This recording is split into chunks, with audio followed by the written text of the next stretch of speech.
Hello, good morning to you all. Today in this video, I'll show you where is the gallery app on your Realme Android mobiles.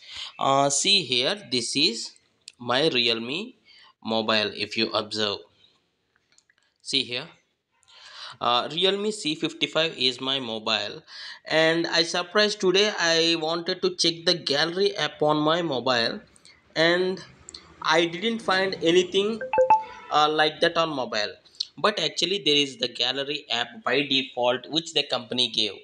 Just you need to see something like photos. Actually this photos application is what gallery in Realme mobiles.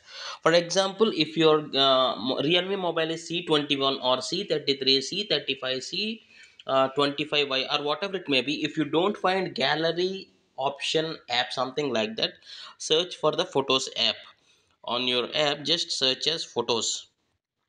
You'll find this app. What you can do is, I just press and hold on this, and I just renamed it as gallery for my convenience.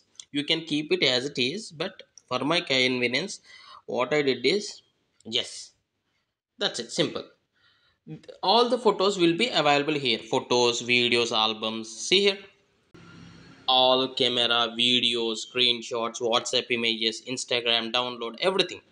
So this is how you can find the gallery application on Realme mobiles. So if anyone face the similar situation like me, you can search for the photos app instead of gallery. You can rename it if you want. If you like this video tutorial, please do hit a like and share it to others so that it may be useful to others too. Thanks for watching. Have a nice day.